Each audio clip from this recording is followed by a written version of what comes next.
alleviating the tensions, I guess. Alleviating the tension. So as I said before, I'm not sure that there is an answer. I think the best way to alleviate the tension is through really strong communications, through us being able to collaborate with our families and our communities so that recruitment is strong within neighborhood communities, so that we're looking toward expansion as much as possible, so that we're valuing bilingualism in all of our schools. The tension, as long as there are some who have and some who have not, that tension will continue to persist. So we don't really have a strategy we're using to cut that down, other than maybe the best strategy is to have a really good solid principal or something maybe? I think the best strategy for this particular question around dual language immersion is to expand dual language immersion as rapidly as possible, so that we're really looking at bilingualism as a shared value within our district. No, I was talking about the tension within a particular school, not the tension from outside in. The tension between the two programs and in a particular school. So you have school A, and the people in the community in that school may think that they're getting too much attention over here, or they're playing favorites over here, or back and forth. I've talked to quite a few people who think like that, I guess. So you're Are thinking, we addressing so that you're or not? asking about internal competition of existing programs? Yes, that type of thing. Do we have a way to, are we addressing that in a way? Do we have a strategy which we use to deal with that? I think what we do is encourage open and transparent communication between staff and families, and our hope would be that those are resolved through that work. Okay, two more questions, Mr. Blau, and I'm all done. Can I just piggyback on that? Sure. I've heard similar Always things, good. and I haven't found a school yet that has two programs, whether it's immersion, bilingual, or of any kind, Say that again? I haven't heard of a school that has two different programs, whether it's immersion program or some other type of program, where two programs are in the same facility where there isn't a tension. And I haven't. Isn't it tension or something? Right, so that it's common that there's a tension. That's why I was maybe Yeah, as well. right, which is, Well, yeah, we're doing I thought it now was we're good. looking at that. Yeah, I thought it was good. And the second piece is that even at a school where there's the standalone, so Richmond, I hear there's a tension, right? There are people, why do they get their own school? Why don't we get their own school? Why do they matriculate over there? So, to your point, and maybe this is why you're having a challenge, just my interpretation is that there is a tension, and to your point is that the easiest way to relieve that tension, I would see, would be so that everybody who gets an immersion program or wants an immersion program has an immersion program, and who everybody doesn't is satisfied, and they're not feeling like they're competing against each other. Correct. So, anyway. And my point is, we should think about that and Yeah. figure out strategies that might work. Okay. So with the Portland Association of Teachers president sitting right behind you, I'm going to ask, do we have teachers on those committees? Makes me look good here this evening, I guess. Absolutely, and the information that you receive. Do we get them from the PAT, or, I mean, there's different types of teachers. There's really three types of teachers you can put on committees. And so making sure you get ones which are willing to step in there and kind of be cynical and critical a little bit, that's who you want on there, because that is where you get the real feedback. Well, I find teachers to be So- highly collaborative on these committees, and we do have teachers on the committee. They're listed in the packet that you received.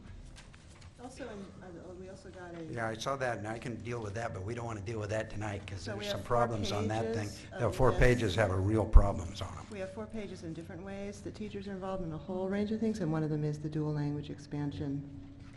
I wasn't referring to Committee. that. I was referring to the packet that I That's a sent list of you teachers with the is in committee there. on expansion that lists all the members, and there's teachers on that. Right before the appendices. Chosen by the PAT and sent, and there's more than one teacher?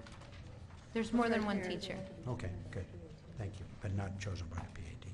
No, why Yeah, I can talk a long time to that thing that we got if people would like, but I don't think Mr. Blau would like to see me do that Thank you, this Director evening. Buell. You're welcome. Last question that I have then is, or when we do let's do the Vietnamese program. And I think the Mandarin program would be this way too, and maybe, I don't know, maybe all three. Someone was telling me this and I didn't know if it was correct. Do we start with kindergarten Yes. only? In other words, if we're starting the Vietnamese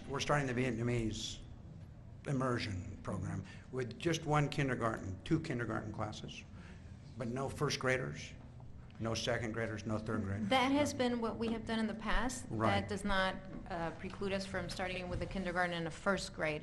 And really, when we're looking at immersion programs, you can come in about the kindergarten and first grade level, and then it's really difficult to come in to those programs unless you have a lot of language background in the partner language. Yeah, that would make total sense to me. But my question is, why don't we, why don't we include similar third grade classrooms, like in, what do you have, one-way dual? Is that? Why Yeah, don't we let's say take a second, third, and fourth, and fifth grade in that school and do some things around the Vietnamese language and culture in those grades where it's not really dual immersion, but it is World language.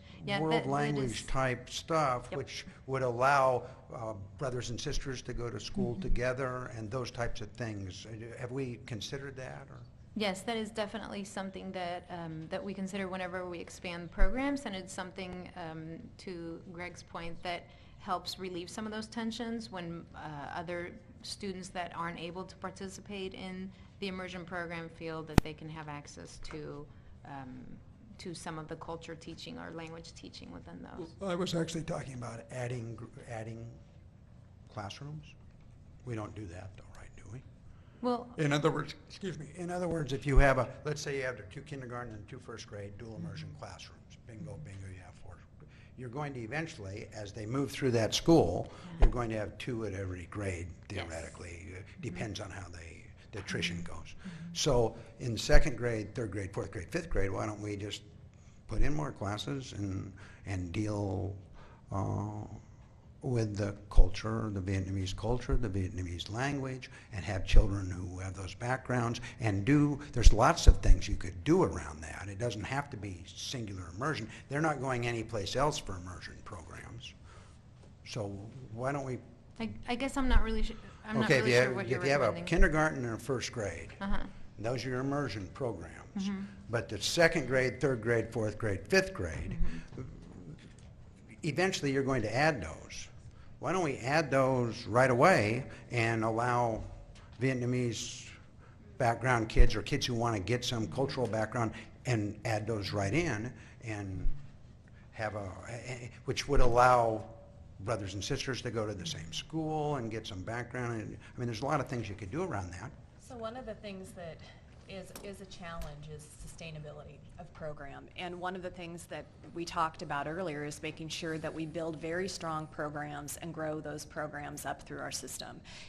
That's why we want to really start solidly with K-1. What I hear you saying is talking about embedding culturally appropriate activities within other classrooms for the older kids that are attending the same school. And I actually believe that that does happen as we grow these programs within the schools. But I'm saying that we do it not just in the programs that were still there, Yes.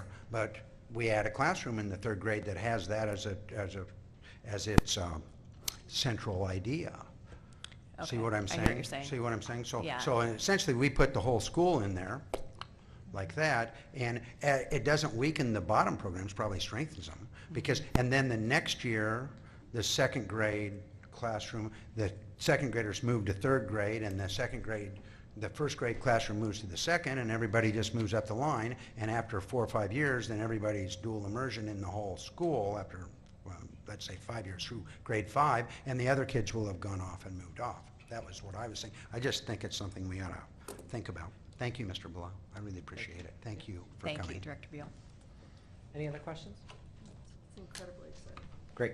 It is very exciting. Thank you both for being here. We look forward to our next step. And we are at the end of our agenda. We do not have a business agenda.